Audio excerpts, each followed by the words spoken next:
देखो, हर व्यक्ति ये जानता है कि उसका फ़ायदा कहाँ है, उसका नुकसान कहाँ है। और सबसे बड़ी बात ये है कि एक ऐसी फीलिंग होती है, एक ऐसा ऐसा अंदर का गैस होता है जो व्यक्ति के यहाँ फील होता है, उसको वो चीज़ लगने लगती है। जैसे दो तीन ऐसी घटनाएं होती हैं जिसमें तो उसको लगभग अंदाज़ा हो जाता है, व्यक्ति को अंदाज़ा हो जाता है। पहली एक ये चीज़ कि जब व्यक्ति मरने वाला होता है तो उसको बिल्कुल सटीक अंदाज़ा होता है, उसको लगने लगता है कि अब स्थितियां वैसी नहीं हैं कि मैं इन स्थितियों से उबर के फिर से हेल्दी लाइफ जी पाऊंगा। ये जो फीलिंग है ना, ये हर व्यक्ति लाइफ में एक बार फील करता है, और इसी को कहते हैं कि वो असहज फील करता है। उसके अंदर ये फीलिंग रहती है, और सबसे ज़्यादा जो उसको परेशान करती है चीज़ वो ये करती है कि वो कुछ कर भी नहीं पा रहा है। और वो ही नहीं, आसपास के उसके जो रिलेटिव हैं, उसको जो सपोर्ट करने वाले लोग हैं, वो भी कुछ नहीं कर पा रहे होते। ना तो डॉक्टर्स कुछ कर पा रहे होते हैं, ना वहाँ का उनका कोई सगा संबंधी कुछ कर पा रहा होता है। तो ये बातें उसे कमज़ोर फील कराती हैं। ये बातें उसे ये समझाने की कोशिश करती हैं कि कोई ऐसी चीज़ है जो चीज़ों को गवर्न करती है। ये उसके दिमाग में आता है। ये हर व्यक्ति के साथ होता है। हर व्यक्ति, कहना इससे बेटर होगा ये कहा जाए कि हर वो जिसके अंदर लाइफ है, एक दिन अपनी पूरी लाइफ साइकिल में एक बार, एक दिन, एक समय वो इस चीज़ को फील करता है। इसलिए कभी भी ये नहीं सोचना चाहिए कि अगर कोई स्थिति है तो उसके बारे में मुझे नहीं आता है, या उसकी जो है उसका सोल्यूशन मेरे पास नहीं है। ऐसा नहीं है। या ये भी नहीं सोचना चाहिए कि अगर कोई भी स्थिति आती है सामने, कोई भी विषय आता है, तो मैं उस पर अपनी राय रखूं ही रखूं, या उसमें मैं हस्तक्षेप करूं ही करूं, या मैं उसको क्यों नहीं सॉल्व कर पाया इसको सोच के मैं परेशान रहूं। क्योंकि कई सारी चीज़ें ऐसी हैं जो आप नहीं सॉल्व कर पाते हैं। कई सारे मुद्दे ऐसे होते हैं, कई सारे ऐसे दृष्टांत हैं, जहाँ कई सारे ऐसे पड़ाव हैं जहाँ पे आप कुछ सहयोग नहीं कर सकते, आप कुछ नहीं कर सकते। अगर आप कुछ करने जा रहे हैं तो बहुत उम्मीद इस बात की है, बहुत आशा इस बात की है, और बहुत चांस इस बात का है कि आप गलत कर दोगे, कुछ गड़बड़ करोगे। इसलिए कभी कभी आपका चुप रहना भी बहुत जरूरी है। जब आप किसी विषय को, किसी घटना को देख रहे होते हैं और आप ये जानते हैं कि यहाँ मैं चुप रह जाऊँ तो ज़्यादा सही है, उस जगह आपको चुप रहना भी चाहिए। उसका कारण ये है कि अगर आप चीज़ों को सॉल्व कर सकते हैं, अगर आप चीज़ों को जानते हैं, तो भी आपको लोग मानेंगे नहीं।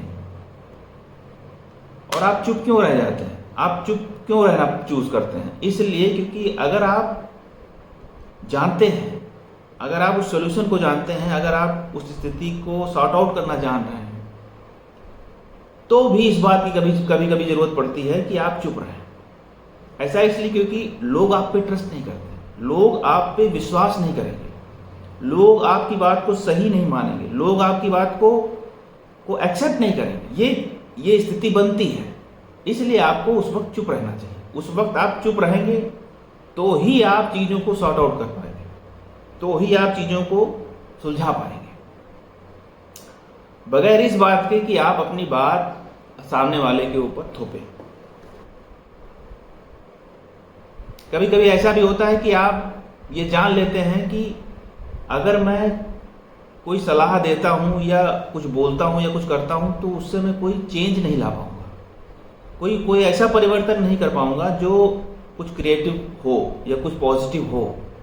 तो ऐसी स्थिति में आप फिर अपने आप को इनकैपेबल मानने लगते हैं। आप ये मानते हैं कि भाई ये ऐसा काम है, भले ही मैं कितना भी पावरफुल हूँ, भले ही मैं कितनी मेरे अंदर कैपेबिलिटीज़ हैं, लेकिन इस एक जगह पे मैं ऐसा हूँ कि मैं अगर कुछ करूँगा तो वो रिजल्ट नहीं देगा, वो पॉजिटिव नहीं करेगा।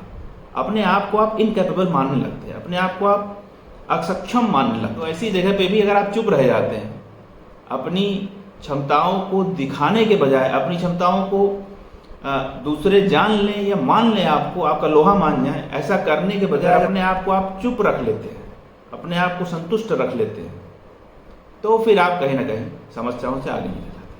क्योंकि कई सारे ऐसे उदाहरण आपके सामने होंगे जहाँ पे आप देखेंगे कि कुछ लोग ऐसे हैं जो सोल्यूशन जानते हैं, कई लोग ऐसे हैं जो उन स्थितियों से निपट चुके हैं, कई लोग ऐसे हैं जो उन स्थितियों को फेस कर चुके हैं, उन स्थितियों में रहे हैं और उसको सॉर्ट आउट किया है उन्होंने उसको एक मुकाम तक ले गए हैं, उसका एक रिजल्ट दिया है उन्होंने,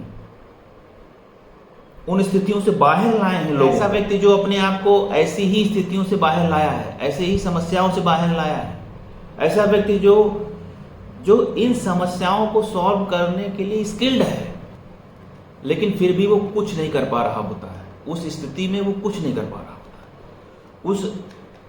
उस सिचुएशन को वो सॉल्व नहीं कर पा रहा होता है, उसमें उसका कोई योगदान नहीं रहा, उसमें उसका कोई योगदान नहीं हो रहा होता है।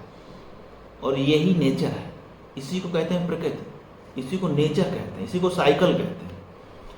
ये नेचर जो है वो डिसाइड करती है कि कौन सा रोल कौन कहाँ पर प्ले करेगा। एक पत्ते का भी रोल डिसाइड है, एक पत्ता पानी की किस धार में गिरेगा, बह जाएगा, कौन सा पत्ता ऐसा है जो पानी की धार में गिरेगा, डूब जाएगा, कौन सा पत्ता ऐसा है जो पानी की धार में गिरेगा और आगे चल के किसी चींटी का सहारा बनेगा, किसी छोटे से कीड़े का सहारा बनेगा जो उसकी लाइफ को बचाएगा। ये है जीवन की वो बहुत ही बारीक स्तर की प्लानिंग जो नेचर करती है हर व्यक्ति के लिए, हर ऐसे व्यक्ति के लिए, हर किसी के लिए जिसके अंदर लाइफ है, हर वो शख्स जो पार्टिसिपेंट है। और ये जो चुप रहना है, ये कोई नेगेटिव साइन नहीं है, ये कोई ऐसा नहीं है जो आपको किसी भी तरीके से नुकसान पहुंचाए या आपको किसी भी तरीके से ऐसा कुछ करे जिससे आप परेशान हो या आपकी ग्रोथ में किसी तरीके से बाधा पड़े या किसी तरीके से आप आगे ना जा पाएं या किसी तरीके से आपके अंदर निगेटिविटी है, ऐसा कुछ नहीं होता है।